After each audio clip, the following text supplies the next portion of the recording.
Hello mga katoma, magandang umaga po sa ating lahat.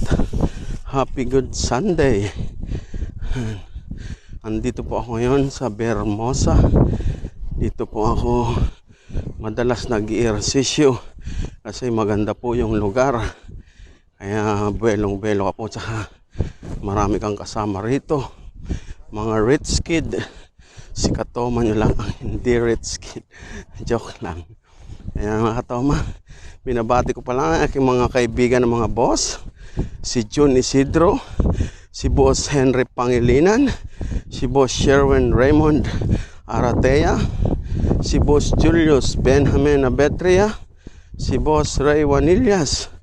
Ayan mga boss, jogging po tayo mga boss para pakondisyon tayo ng ating mga katawan. Ayan.